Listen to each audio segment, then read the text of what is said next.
Hello guys, അങ്ങനെ നമുക്കിന്ന് കല്യാണത്തിന് പോകാനുണ്ടായിരുന്നു കേട്ടോ. ആദ്യമായിട്ടാണ് ഞാനൊരു തമിഴ് കല്യാണം അറ്റൻഡ് ചെയ്യുന്നത്. ഇന്ന് നമ്മുടെ സീനിയറുടെ കല്യാണമാണ്. അങ്ങനെ നമ്മൾ നേരെ ഫുഡ് കഴിക്കാൻ പോയി. ആദ്യം തന്നെ ഇല വന്നു, പിന്നെ ഒന്നൊന്നര കാത്തിരിപ്പായിരുന്നു കേട്ടോ. പിന്നെ നമുക്ക് ബ്രെഡ് ഹൽവ വന്നു കേട്ടോ. ബ്രെഡ് ഹൽവയ്ക്ക് ഒടുക്കത്തെ മധുരമായിരുന്നു. അതിനെക്കൊണ്ട് നമ്മൾ കുറച്ച് മാത്രമേ കഴിച്ചുള്ളൂ. പിന്നെ സാലഡും വന്നു. പിന്നെ ഒടുക്കത്തെ തിരക്കായതുകൊണ്ട് തന്നെ നമ്മൾ കുറേ നേരം വെയിറ്റ് ചെയ്തിട്ടാണ് നമുക്ക് ബിരിയാണി കിട്ടുന്നത്. മട്ടൻ ബിരിയാണി ആയിരുന്നു കേട്ടോ. ഇത് ആദ്യം തന്നെ കണ്ടപ്പോൾ എനിക്കൊരു സംശയം ഉണ്ടായിരുന്നു, ഇത് മട്ടൻ തന്നെയാണോ, അതിൻ്റെ ഒരു ടെക്സ്ചറും ടേസ്റ്റൊന്നും കിട്ടുന്നുണ്ടായിരുന്നില്ല. പിന്നെ നമ്മൾ ഒരുപാട് കാലം ഹോസ്റ്റലിൽ നിന്ന് ഫുഡ് കഴിച്ചുകൊണ്ട് തന്നെ ഇത് നല്ല ടേസ്റ്റായിട്ട് പിന്നീട് എനിക്ക് തോന്നി.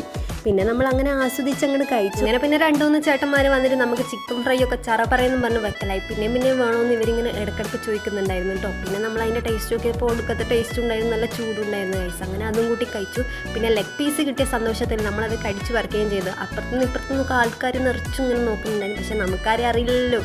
അങ്ങനെ നമ്മൾ അതും കഴിച്ചു. പിന്നെ ഒരു ഐസ്ക്രീമും കൂടെ കഴിച്ചിട്ടുണ്ടായിരുന്നു. പിന്നെ ഫോട്ടോ ഒക്കെ നമ്മൾ അവിടെ നിന്ന് കുറച്ച് ചുറ്റിത്തിരിഞ്ഞ് പിന്നെ ഒരു ഓട്ടോ ഒക്കെ പിടിച്ച് ഹോസ്റ്റലിലേക്ക് തിരിച്ചു വന്നു. അപ്പോൾ അത്രയുള്ളൂ. ചാച്ചാ ബൈ ബൈ.